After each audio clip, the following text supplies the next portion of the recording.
शफी जान साहब, आज तो सुहेल अफरीदी साहब फिर क्या बातें करके आए, कुछ हमें भी बताएं। कुछ सूबे के हवाले से आपने बातें करनी थी, कुछ लेन देन का मामला तय होना था। सबसे पहले नदीम साहब आपका शुक्रिया। जहाँ तक आज की NSC की जो मीटिंग थी उसकी बात है तो खैबर पख्तूनख्वा जो मुकदमा कई अरसे से सुहेल अफरीदी साहब अपने NFC का लड़ रहा था, अपने वाजिबात का लड़ रहा था, उसमें आज हम किसी हद तक कामयाब हो गए हैं। और आज खैबर पख्तूनख्वा के लिए अच्छी खबर ये है कि जो NFC का हमारा शेयर था, जो हम ज़म अज़ला की बात करते थे कि उसको अपडेट ही नहीं किया गया। एडमिनिस्ट्रेटिवली तो खैबर पख्तूनख्वा का वो हिस्सा बन गए हैं, लेकिन फाइनेंशियली वो खैबर पख्तूनख्वा का हिस्सा नहीं बने थे। आज ये यकीन दहानी कराई गई है कि अगर 11 NFC का इजलास नहीं होता, जो 7 NFC है उसको अपडेट कर दिया जाएगा सदारती ऑर्डिनेंस के ज़रिए 180 दिनों में। फिर इसके साथ साथ एक हमारा केस गंदम का था पास्को के साथ, क्योंकि हमने ख़रीदारी की थी कोई तकरीबन 1,75,000 टन का, और हम 25,000 टन उसमें से ले चुके थे और 1.5 लाख टन हमारा रहता था। और पास्को ये कह रहा था कि आपको अभी जो गंदम मिलेगी वो नए रेट पे मिलेगी, जो पुराना रेट था वो 4,000 के लगभग था। तो वो बात आज वो जो हमारा पुराना एक मुआहदा था वो बहाल हो गया है। और जो गंदम की तरसील को इन्होंने रोका हुआ था, जो चेक पोस्ट इन्होंने खैबर पख्तूनख्वा और पंजाब के बॉर्डर्स पे बनाए थे, मिलेंगे आपको जो जाम इज़ला वाला शेयर आपको मिलना है, जो जाम इज़ला वाला आपको इजाफी रेवेन्यू मिलना है, वो कितना है, परसेंटेज कितनी है, या एब्सोल्यूट टर्म में कोई भी अगर फिगर है तो वो तो बता दें। नदीम साहब, अभी हमें 14% NFC का शेयर मिल रहा है, उससे हम तकरीबन 17% पे पहुंच जाएंगे। तो ये 2.5 से 3% का इजाफा होगा हमारे शेयर में।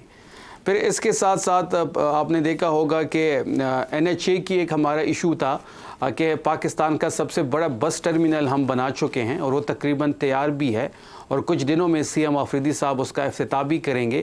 लेकिन उसके लिए एक NOC NHA की रिक्वायर थी, क्योंकि आगे जो रोड उसको लगता है जो एंट्री जहाँ से उसकी बनेगी वो NHA की रोड से बनेगी, तो वो मसला हल कर दिया गया है।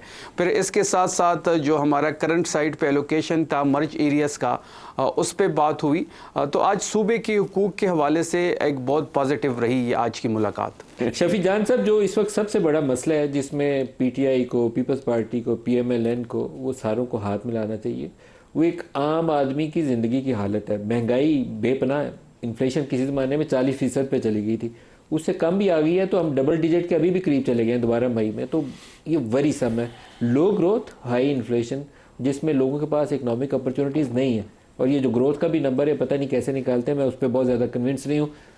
सिलाबों के बावजूद एग्रीकल्चर में ग्रोथ दिखा दे तो वो बस अल्लाह ताला उसका, उन लोगों को हदायत देनी चाहिए। लाइफ स्टॉक में ग्रोथ ढेर सारी दिखा के उन्होंने नंबर ऊपर ले गए।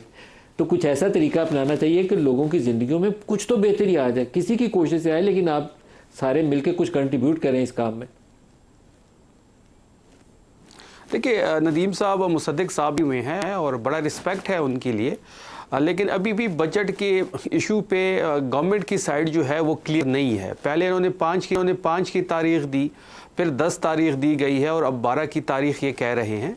और जब भी बजट पेश होगा तो CM अफरीदी साहब जो हैं वो अपने पार्लियामेंटेरियंस के हमरा वहाँ एहतजाज भी हम रिकॉर्ड करेंगे, हमारे MNAs भी हमारे साथ होंगे। देखिए बात अगर आम आदमी की करें तो हम तो डे 1 से ये कह रहे हैं, देखिए ये वाहिद वज़ीर आज़म है जो 5वीं बजट पेश कर रहा। PDM की गवर्नमेंट में भी शहबाज शरीफ वज़ीर आज़म था, और 8 फरवरी के इलेक्शन के बाद भी ये वज़ीर आज़म शहबाज शरीफ है, तो ये उनका 5वां बजट है। अगर 5वें बजट में भी ये अपना विजन इस पर इम्प्लीमेंट नहीं कर पाते तो इसका मतलब ये है कि फिर मौजूदा वज़ीर आज़म की एक जो कैपेसिटी है वो ही नहीं है। ये वाहिद वज़ीर आज़म है जो मुसलसल 5वां बजट पेश कर रहा है, लेकिन 5 बजट पेश करने में भी इनको मुश्किलात है। कभी ये पीपल्स पार्टी के दर पे जाते हैं, उनके कुछ रिजर्वेशन है, उनको मनाने की कोशिश होती है। देखिए तहरीक इंसाफ तो डे 1 से आम आदमी की बात कर रही है। अगर आप इन्फ्लेशन रेट देख लें, अगर आप गुर्बत की इस वक्त तकरीबन 45% गुर्बत तक बात पहुंच चुकी है, मतलब आपकी 12.5 करोड़ की आबादी जो है वो गुर्बत की लकीर के नीचे ज़िंदगी बसर कर रही है। बेरोज़गारी की आपने बात की, पाकिस्तान इस वक्त 41 साला बुलंद तरीन जो बेरोज़गारी का रेट है वो इस वक्त पाकिस्तान में है। फिर इकनॉमिक कंडीशन आपके सामने है, जो मिनिमम डेली वेज है वो 40,000 खैबर पख्तूनख्वा में है, लेकिन बदकिस्मती से कहना पड़ता है कि 40,000 भी कई लोगों को नहीं मिलता है। तो ये वाहिद हुकूमत है जिसको मौका मिल रहा है कि वो मुसलसल 5वां बजट पेश कर रहे हैं, और मुसलसल 5वें बजट में भी इनको मुश्किलात हैं। आम आदमी की ज़िंदगी इस हुकूमत में बेहतर नहीं हुई बल्कि तनज़्ज़ुली का शिकार हुई है। मुल्क भी इकनॉमिक कंडीशन अगर आप देख ले, अभी भी हम एक दोस्त से कर्ज़ा लेते हैं, दूसरे दोस्त को वापस कर देते हैं।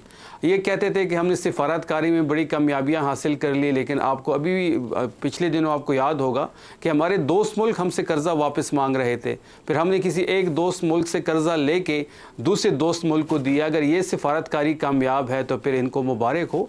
और आपने GB के इलेक्शन भी देख लिया। शफी जान साहब, जॉब क्रिएशन, क्या सूबाई सतह पर भी आप लोगों के सामने कोई ऐसी हिकमत अमली है? अगर वफाक से उतनी कंट्रीब्यूशन नहीं आ रही तो सूबे खुद भी कर सकते हैं। बहुत बजट है सूबों के पास। पंजाब के पास कुछ 5,500 अरब, 3,500 अरब सिंध बैठा हुआ है, आपके पास भी कई हज़ार अरब है, तो कुछ सूबे भी कर सकते हैं इसके ऊपर काम। नदीम साहब, इस बार जो बजट खैबर पख्तूनख्वा का होगा, जो बिल्कुल इस वक्त तैयार है, और हम इमरान खान साहब से मुलाकात का इंतज़ार कर रहे हैं, और उसके लिए हमने पिटीशन भी जमा की हुई है, और हाई कोर्ट उस पर जो भी फैसला करता है वो भी सामने आ जाएगा। अगर हमारी मुलाकात नहीं होती तो ये मामला हम अपनी पॉलिटिकल कमेटी के सामने रखेंगे। जहाँ तक आपने जॉब क्रिएशन की बात की, बिल्कुल ये सबसे बड़ा मसला जो खैबर पख्तूनख्वा को इस वक्त अगर दरपेश है अमन व अमान के बाद, वो जॉब क्रिएशन है। यहाँ पर रोज़गार के इतने मौके नहीं है जितने होने चाहिए थे। फिर यहाँ पर एक नौजवानों की आबादी भी बहुत ज़्यादा है।